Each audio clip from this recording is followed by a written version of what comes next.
Child Find program. He's been the PI of several NIH and NBHB funded studies of interventions to improve early development.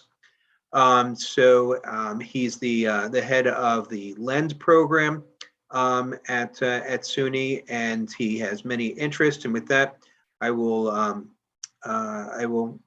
let him give you great information about his work on folate antibody and trajectories of autism in early childhood identification and treatment.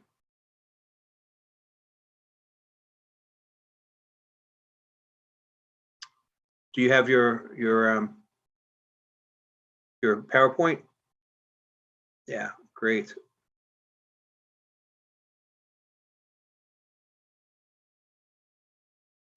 Sorry, can you all hear me? And yeah, just from the beginning. Excellent. Okay. Okay, so what I'd like to do is to go over very, very quickly, because I think Ed has covered it, an overview of folate receptor autoantibodies, the linked ASD, use of leucovorin. I'd like to show two clips of a before and after of a child we treated, a 4-year-old with leucovorin, looking at, and then look at an objective measure, the BOSC. I'll talk about that in a minute, to look at how you objectively measure social communication change. I'd like to come back to the questions that Ed raised about postnatal and prenatal impacts, and then finally move to how this is the rationale for our current Brain Foundation funded study. So let me start. Just to say, I have no financial interest in any of these. We will talk about non-FDA approved use of leucovorin. So can I just say, as a developmental pediatrician, I've worked, our clinic largely sees children on the spectrum at different ages, and we worked for a long time. We see it as a complex, multifactorial process.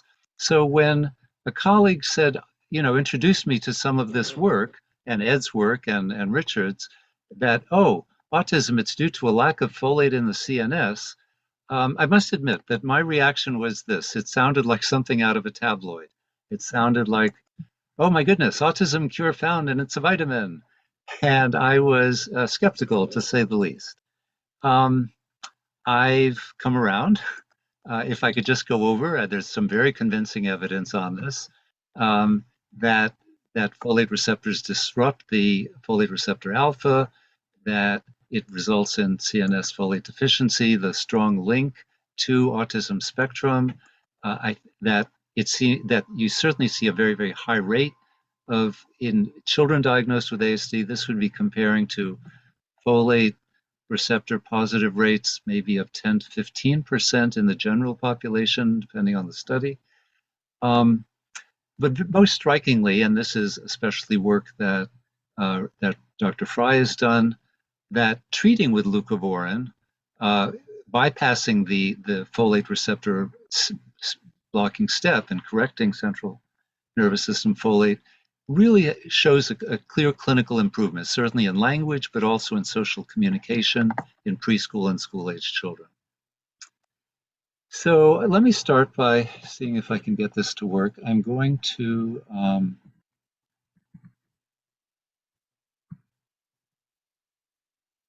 show a 4-year-old, sorry, if I could just go back. So this is a 4-year-old with autism spectrum. He had language delay, very poor social interaction, and we arranged the testing through Ed's lab and he was positive for blocking FRA. So let me show, if I just open this.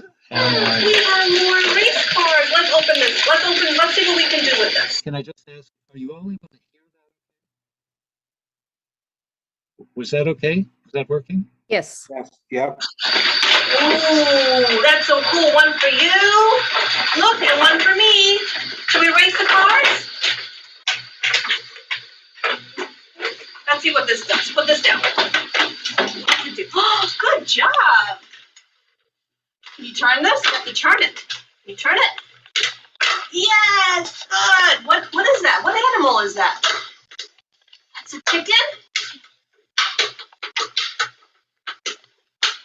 Good job. What else do we have? Ooh, another one. Ooh, let's do it together, Nikos. Let's see, can we do it together? You do one and I'll do this one. Look, which one do you want to do first? You pick one here and I'll do the same one here. Okay, you want to pick this one? Oh, you want to do race cars? Ready? 3.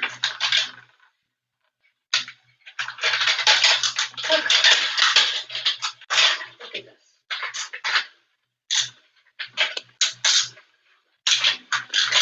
Look.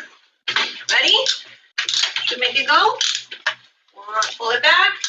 There it goes. There goes Nico. Look. There it goes. Oh, there it goes. You want to make yours go? Here, put your guy in here. Pull it back. Here, look. Pull it back. And go. Oops. Didn't quite go. Here we go. Ready? 1, 2, 3, 4. Go! Whoa! What else do we have in here? What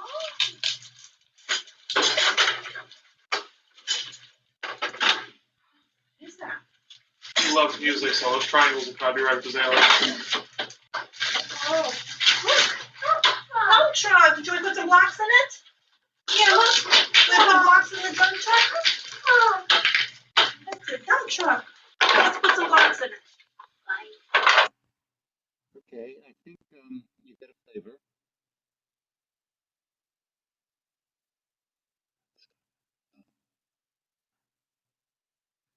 Okay, so we treated him for 6 months with 2 milligrams per kilo of leucovorin, and this is when he came back.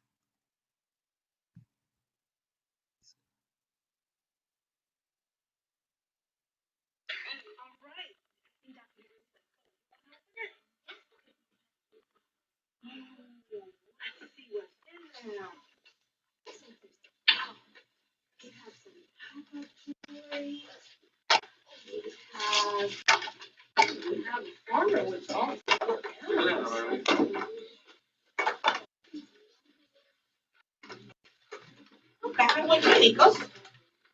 Look. Which one should we open? Can we do this together? Which one should I open? You want to open number 1? I have a chicken also. Is yours not closing?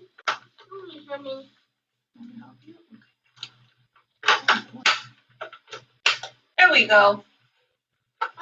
You turn that. 1, 2, 3. Wonderful. Now you open yours. Same way. What's this? Turn that. What is that? What animal is that? A chicken. Yes. Who's under 2? It's crazy. Who's that? What animal is that? A chicken. Under 2. Under number 2. What is that? What animal is that? Open that. That's a sheep. Open number 3. You got to turn it this way. Like that. Turn it. Yep. Oh, I think you do. There you go. Who's that? Open. What animal is that, Nico? This one. That's a horsey. That's a pig. Should we see what noises these animals make? Look. I have a farmer here. See? And where does the horse go? Can you tell me where these animals go? Tell me where these animals go. Look. There's a picture of the animal right here, and then you have to match the animal. Can you match the animal with the picture? I'll help you. What animal is this? Where does pig go? You see it? Right there. Yeah, that's right. And then it makes a noise. You want to push him down? Push him down. That's a cow. That's the farmer. That's a horse. Where's our sheep? Did we lose our sheep? Oh, here she is. There we go. She's right there. Yes. And if you press them down, you'll hear the noises they make. That's pretty impressive, Harris. I think maybe we move on in the sake of time. You got it. Yeah. Do you know the song? Oh my God, I'll have a farm. I'm not working. Figure it It's out. not working. Uh, So what should we do now? Thank you. Okay. So, okay, so we used a measure called the BOSC, and this basically is a brief observation of social communication change. I don't want to go through the algorithm. The point is that for this and for several, about 15 different features, it really operationally has you score.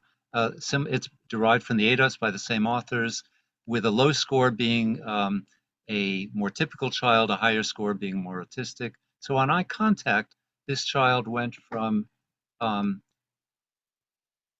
baseline of 4 before and now scored a 1. On social overtures, he went from a baseline of 5 down to 3. If you look at the overall scoring, if you add these all up, he first of all, if I could just ask clinically, is this child still on the autism spectrum? I think the answer is yes. But with an overall score going from 39 down to 19, I think it's consistent with both the parents telling us and our own impression that this is a much more cooperative, engaged, and responsive child.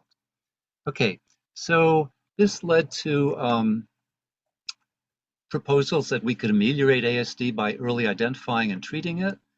But I think the treatment strategies, as Ed started talking about, will depend on understanding what's going on with FRA. This, as Ed covered, are we talking about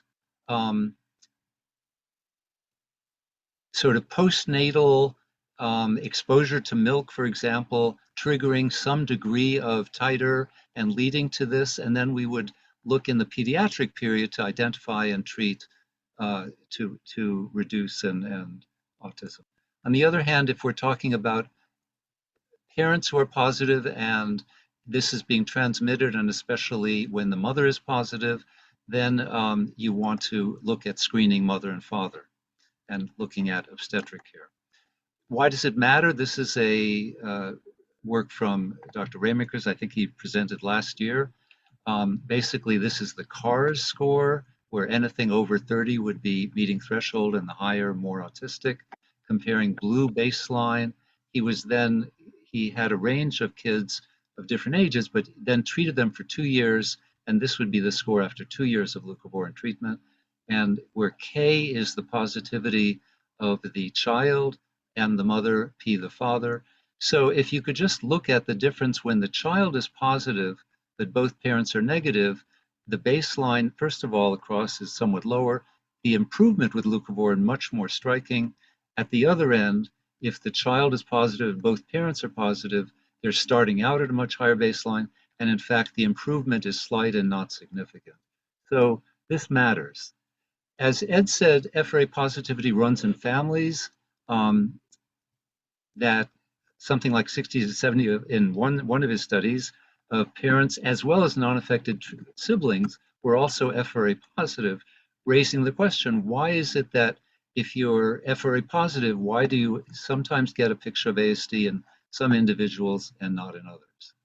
Okay, so I think the answer clearly has to do with timing of when the FRA is turning positive, as well as the interplay of many other factors, metabolic factors, genetic factors, and exposures. As far as I know, though, there have not been longitudinal studies. The studies we've heard so far are cross-sectional, looking at where a parent or a child is long after a child is diagnosed, but there haven't been studies starting at birth and looking forward of FRA status in the parents and the child in terms of their ASD development. And so the question we are asking in our Brain Foundation study is, if we were to examine the trajectory of FRA status and looking at later diagnosis of infants and starting with these are infants at risk for spectrum based on already having parents coming in with an older sibling who is positive, could we tease apart the contributions of FRAs that are present in the newborn, as in prenatally, from those that develop later in infancy, and how does that correlate with the emergence and severity of ASD features in subsequent years of life?